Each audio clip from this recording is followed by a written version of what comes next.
ঐতিহাসিক ঐতিহ্য ঘেরা শত বছর আমরা বিশ্ববিদ্যালয় আয়োজিত জেলা ছাত্রী রমজান মাসকে কিন্তু অপেক্ষা করে অপেক্ষা করে আপনারা গোটা কলেজ প্রাঙ্গণ বিভিন্ন ক্লাস সেমিনার প্রাঙ্গণকে মিছিল দিতে নিয়েছেন তাদেরকে মানুষের মাঝে তুলে ধরার জন্য বর্তমান সরকারের 17-18 আমাদের বাংলাদেশ তুলে ধরা আপনাদের সকলকে জানাই 1000 বছরের শ্রেষ্ঠ বাঙালি বাংলা জাতি আমাদের সকলের পিতা জাতির পিতা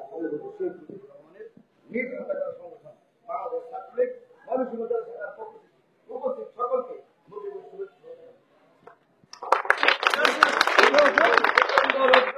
রোজা সমাবেশ নিব না শুধু দুই একটি কথা না বলবে না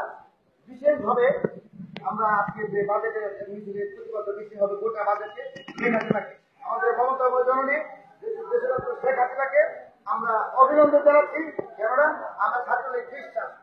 শেখ হাসিনা উনার মন মেধামানশীলতার মাধ্যমে যে বিষয়টি সৃষ্টি প্রক্রিয়ার মাধ্যমে বাংলা মানুষের জন্য করে উনি আমাদের ভালোর জন্যই করে এই বিশ্বাসের জন্য আমাদের আজকে একসাথে সংযুক্ত হওয়া আর কিছু ভীরু কাপড় ফেরা আমাদের ব্যক্তিকে আমাদের সরকার বিভ্রান্ত করার জন্য তাদেরকে উল্টাভাবে বোঝানোর জন্য এই কাজ শুরু করেছে বিভিন্নভাবে বিভিন্ন মাধ্যমে যেমন ধরুন শিক্ষা খাতের মাধ্যমে কথা বলে না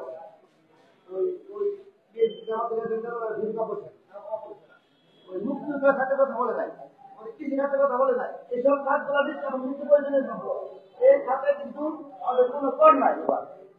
কর শুল্কমুক্ত করা হয়েছে আর শিক্ষা খাতে শুল্ক করমুক্ত করা হয়েছে বিধায় যাচ্ছে আমাদের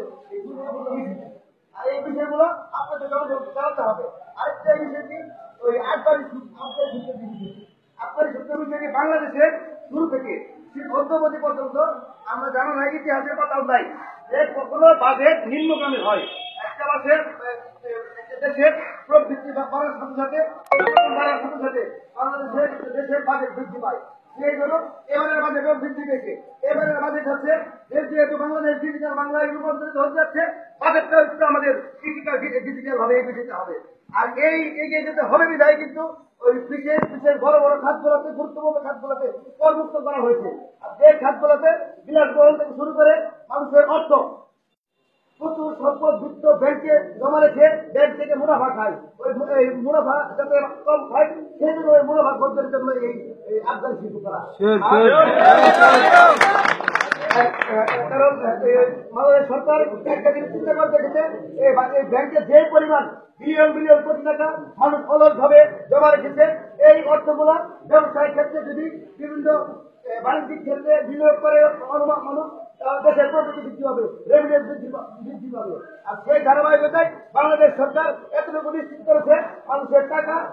নিরাপত্তা দেওয়ার জন্য আর সেই নিরাপত্তা বিধানের স্বার্থে মানুষ যাতে অনেক টাকা ব্যাংকে জমা না রেখে বিনিয়োগ করে তাই কিন্তু এই আফগান শিল্পর এই মুনাফাটা করা আমার ব্যক্তিগত অভিমত আমার বিশ্বাসের অভিমত কারণ আমরা দেখেছি তো আমাদের সরকারের বর্তমান আওয়ামী লীগ সরকার যাই করে তা জনগণ বান্ধব করে আজকে আমি আওয়ামী লীগ করে দেখে তাই না কিন্তু আজকে বাংলাদেশের মানুষ প্রত্যেকটা প্রত্যন্ত অঞ্চলের মানুষ কিন্তু সেই পথে আওয়ামী লীগ সরকারের উন্নয়নের এবং সেই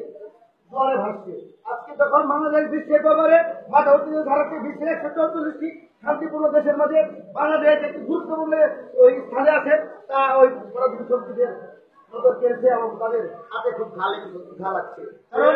আজকে এই পবিত্র রমজান মাসের এবারের রোজাও কিন্তু বেগম খালেদা রাখে নাই তারপরে পূর্বে ধারাবাহিকতায় খালেদা কাছ থেকে বাংলার মানুষ একটু বেশি আশা করতে পারে না বিএনপির বক্তাদের বড় বড় মানুষগুলো মনে হয় একজন দেখি বাস কিন্তু কথা বলতে গেলে 4-5 সব করে দিতেছে ফরিদপুরে এক কমিটি হয় ছাত্র দলের কমিটিতে ট্রাক চালক দিয়ে জেলা ছাত্র দলের সভাপতি আমি বড় গুণ দুর্নীতি গুণ খুন মানুষ খুব বড় গুণ আর বাংলাদেশের মানুষ ওই বিএনপির নির্বিচারে মানুষকে হত্যা করা বাংলাদেশের সম্পদকে বিদেশে পাচার করা বাংলাদেশের অর্থকে লুণ্ঠিত করে মানুষের ভাগ্যকে নিম্ন পরিহাসের মতো ফেলে দেওয়া বাংলার মানুষ আর চায় না বাংলার মানুষ বুঝতে শিখেছে বিদ্যালয়ের হাওয়া বইছে বাংলা মানুষের গায়ে তাই বাংলার মানুষ কিছুদিন আগে বিএনপি এবং খালেদা জিয়ার অনেক সব কিছু দেখছে, মানুষ কিন্তু এখন মুগ্ধ নাই। ওই 1975 সালের পরে কু করার মাধ্যমে যে ক্ষমতা বসছিলেন বাংলা মানুষ এখন জানে। আপনারা ক্ষমতার বসতে যে পাঠ্যপুস্তকের ইতিহাসের অধ্যায় করে বিকৃত করে দিয়েছিলেন, কিন্তু মানুষের হৃদয় থেকে বিকৃত করতে পারেন নাই। আমাদের মমতা বৈতরণী ওই ভগিনী দেশরত্ন শেখ হাসিনার নেতৃত্বে আজকে আবার আমরা বাংলাদেশ সকল সত্যের উন্মোচন করেছি। আর এই সত্যকে আঁকড়ে ধরে আমরা আগামী সামনের পথ চলতে চাই। এই হোক আমাদের বর্তমান প্রজন্মের অঙ্গীকার এবং বিশেষ মানুষের কথাটি। আপনারা ছাত্র, একটা ছাত্র আমার